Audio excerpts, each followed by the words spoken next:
देखिए इसका हम लोग आज पार्ट 2 देख रहे थे। इससे पहले हम लोग पार्ट 1 देखे थे। पार्ट 1 में हम लोग 10 क्वेश्चन देखे थे ना। We have already seen 10 question of this chapter earlier and that is called part 1, है ना। पार्ट 1 में कौन कौन सा क्वेश्चन देखे थे, कुछ रिकॉल करा रहे हैं आप लोग को। क्या पता थे आप लोग को कि एमनेस्टी इंटरनेशनल, एमनेस्टी इंटरनेशनल क्या है, मानवाधिकार संगठन है, पता है आपको, जो मानवाधिकार के लिए काम करता है, क्लियर है। और अभी पढ़ाते हैं हम कि भारत में दंगे हुए थे। भारत में बहुत ही क्रूर दंगा हुआ था 1984 और 2002। यस, वेरी गुड शुभम, समझ गए अंशु। भारत में 2 दंगे हुए 1984 और 2002 में। ये जो दंगे थे ये प्योर धर्म के आधार पर दंगे हुए थे। ये जो दंगे हुए ना ये केवल धर्म के आधार पर दंगा था। कोई उसका दिया तो दंगा हो गया।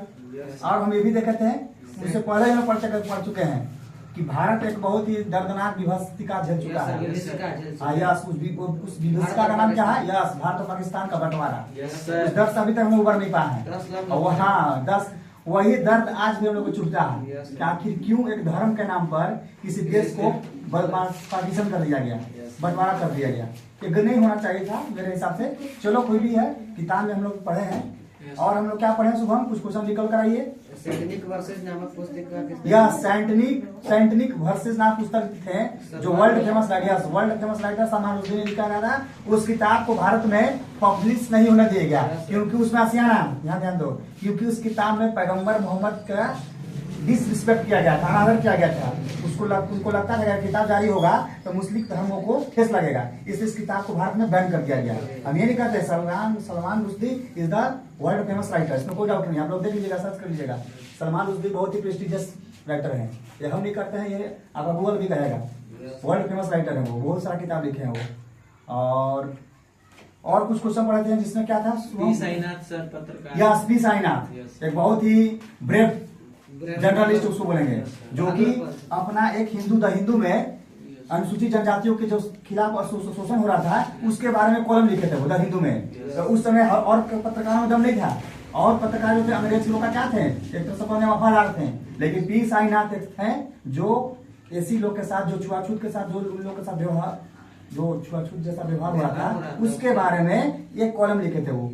उस समय का दौर सोच लो, ये मानना पड़ेगा क्योंकि अंग्रेज लोग था भारत पर हर चीज पर लगाम लगा दिया था। वरना कूलर पर स्टक लगा था कि आपको लिखने के लिए आपको ऑर्डर लेना पड़ेगा, ना मन का अभिव्यक्ति जारी कर सकते हैं, इसलिए बहुत सारा दिमाग लगा दिया। वरना कूलर अंग्रेज लोग आया जो भारत में क्या कर दिया, बहुत सारी व्यवस्थाएं बांट दिया, रैयतवाड़ी व्यवस्था, महलवाड़ी व्यवस्था, परमानेंट सेटलमेंट ला दिया। ये सब क्या था, ये अंग्रेज लोग अपना चलते सब किया टोटल, है ना। तो बहुत सारा दर्द हम लोग झेले हैं। और हम लोग ये भी दर्द झेले कि अंग्रेज जो था 200 वर्ष तक यहाँ शासन किया लगभग। रोलक एक्ट भी था। रोलक एक्ट तो काला कानून था जी, वो तो पढ़ा है तुम लोग के। वो ऐसा कानून था कि उसमें जो अपना क्या बताते हैं कि डायरेक्ट बिना कोई सुने उन्हें उसको मजिस्ट्रेट कितना पावर दे दिया, जेल में डाल दो।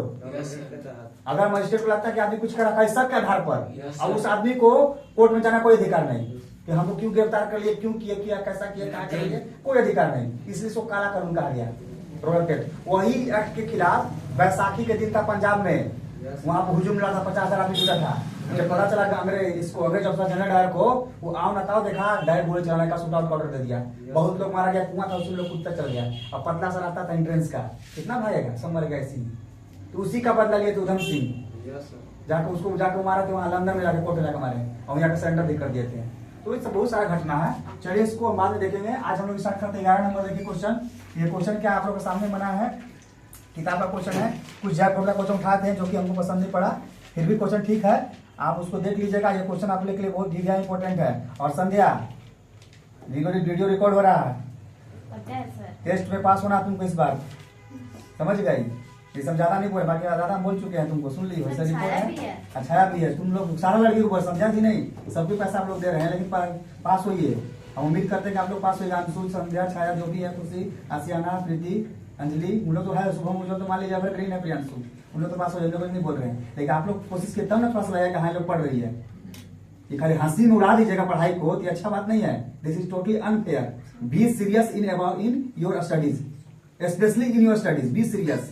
आपको सीरियस होना ही पड़ेगा, तभी काम चलेगा। चलिए स्टार्ट करते हैं। देखिए 11 नंबर क्या है कि सऊदी अरब में कौन सी शासन व्यवस्था है, तो सबको पता है सऊदी अरब में कौन सा व्यवस्था है, राजशाही है। राजशाही का मतलब होता है राजतंत्र, यानी कि यस आज राजा का है, आज मतलब हाँ वंश दर वंश यस यही है।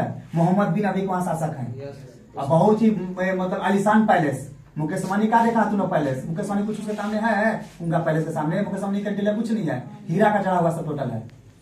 तो ये बड़े पैलेस है, भले इंटीरियर महंगा घर है लेकिन दुबई में देख लेना पैलेस इंडिया कितना महंगा पैलेस है। आगे देखिए ग्वांतानामो, ग्वांतानामो बे जेल कहाँ स्थित है, क्यूबा में है। कहाँ पे है, क्यूबा। आप चीनी का कटोरा, बॉयल ऑफ शुगर बोलते हैं क्यूबा को, क्या बोलते हैं, बॉयल ऑफ शुगर, याद रखिएगा। क्यूबा को क्या बोलते हैं, चीनी का कटोरा बोलते हैं, याद रखिएगा। चीनी का कटोरा याद रखिएगा, क्यूबा को बोलते हैं। आगे देखिए 3 नंबर, भारतीय संविधान में मौलिक अधिकारों का वर्णन किस भाग में किया गया है, तो तीसरे भाग में। याद रखिएगा संविधान जो है ना मेरा सबका अनुच्छेद अलग अलग बटा हुआ है, किस अनुच्छेद में कौन सा धारा है सब वर्णित है ना, ये क्लियर है तुम्हारा। क्वेश्चन 14 कहाँ है, 14 देखो 14 नंबर। 14 नंबर क्या कह रहा है कि धर्म की स्वतंत्रता से इनकार करने वाला देश कौन है, यस धर्म की स्वतंत्रता से इनकार कर दिया वो। धर्म का समझ ना, मतलब क्वेश्चन समझिए, कोई भी पब्लिक अपना मन से धर्म नहीं चुन सकता है। धर्म वहाँ अपने इंडिया ऐसा नहीं है, इंडिया में लोग धर्म है, कोई भी धर्म आपको जो धर्म चुन लीजिए, हिंदू ईसाई सिख जो अपना अपनाइए, you are free, he or she is free to adopt any religion in our country because we are living in a democratic country. कोई ही और सी मतलब समझना, लड़का हो या लड़की हो वो फ्री है कोई भी धर्म एडॉप्ट करने के लिए, लेने के लिए कोई भी धर्म। आगे देखिए 15, यूगोस्लाविया में कौन लोग बहुसंख्यक मतलब होता है कि ज्यादा संख्या। अगर तुमसे क्वेश्चन पूछा है कि भारत में बहुसंख्यक लोग कौन है, तो हिंदू लोग हैं, है ना, बहुसंख्यक जिनकी संख्या ज्यादा है, हाँ यस। तो यूगोस्लाविया में कौन थे, सर्ब लोग। किताब में देखा ना, सुबह देखा था ना, सर्ब लोग, याद रखिएगा। यही सर्ब लोग में से जीता था नेता, है ना, जो वहाँ का चुनाव जीता था, नाम ध्यान में नहीं है, पढ़े थे हम बता देंगे। 16 नंबर देखो, 16 क्या है, कोसोवो। कोसोवो किस देश का प्रांत था, तो यूगोस्लाविया का था, याद रखिएगा। ये अच्छा नाम है, कोसोवो कहाँ का था प्रांत, यूगोस्लाविया, यानी कि पुराने यूगोस्लाविया का। क्यों, जो अब टूट कर क्या हो गया, अलग हो गया यूगोस्लाविया से, अलग पहले था अब अलग हो गया। जैसे पाकिस्तान कैसे अलग पहले भारत में था, अब अलग हो गया, उसी अलग स्टेट बन गया। न्यूयॉर्क देखिए, न्यूयॉर्क में हमला कब हुआ था, तो 11 सितंबर 2001 में। देख लीजिएगा इसको। क्वेश्चन 18 क्या कह रहा है, किसकी आजादी हमारे लोकतंत्र की एक बुनियादी विशेषता है। बुनियादी मतलब बेसिक एलिमेंट किसकी है, अभिव्यक्ति की है। अपना एक्सप्रेशन कोई कर सकता है। भाषण देखते हो, भाषण मोदी को भी कहता है ऐसे किया वैसे किया, कोई नेता इसको बोलेगा, है ना, आजादी है। हाँ, यही आके भाषण देगा वैसे जो आते हैं, कल कोई पार्टी आया, पंजाब पार्टी आया, कोई भी, मतलब ये क्या है, एक बोल सकते हो ना कि freedom of expression. Freedom of expression हमारे देश में क्या है, फ्रीडम ऑफ एक्सप्रेशन है, अभिव्यक्ति की पूर्ण स्वतंत्रता है। हम लोग भी किसी बार बोलते नहीं है सरकार के बारे में, सरकार ऐसे कर दिया वैसे कर दिया, ये स्वतंत्रता है हम लोग का, क्लियर है। 19 नंबर देखो, संविधान में खास तौर पर कितनी बुराइयां, बुराइयों को क्या बोलते हैं, इविल्स बोलते हैं, क्या बोलते हैं, इविल्स, देख लीजिएगा, का जिक्र किया गया है 3 को। पहला है कि मानव का व्यापार, मानव का तस्करी, दूसरा है बेगार, बेगार मतलब किसी से जबरन काम करवाना, और तीसरा क्या है, तीसरा जो बताते बाल मजदूरी कराना। ये 3 बुराइयां संविधान में खास तौर पर जिक्र किया गया। These 3 evils are especially mentioned in our constitution। ये 3 जो बुराइयां हैं कौन कौन, फिर रिपीट कर रहे हैं, मानव तस्करी, दूसरा है बेगार मतलब जबरन किसी से काम करवाना, और तीसरा है बाल मजदूरी। ये संविधान जो है खास तौर पर इसको स्पेशली क्या किया है, इसको वर्ड डिस्क्राइब किया है। 20 देखिए, अलीगढ़ मुस्लिम यूनिवर्सिटी, इसको शॉर्ट में क्या बोलते हैं, AMU बोलते हैं, क्या बोलते हैं, AMU। अलीगढ़ मुस्लिम यूनिवर्सिटी किस राज्य में है, उत्तर प्रदेश में, इसलिए हम देखिए क्वेश्चन सीख लो। और ये कहाँ पे है, अलीगढ़ में, है ना। और आपको यूपी का पता होना चाहिए कि यूपी हमारे देश का सबसे बड़ा राज्य है इन टर्म्स ऑफ पॉपुलेशन। अभी वहाँ के CM कौन है, महंत योगी नाथ, है ना, योगी नाथ है, is the correct CM of Uttar Pradesh. चलो ठीक है प्रियांशु।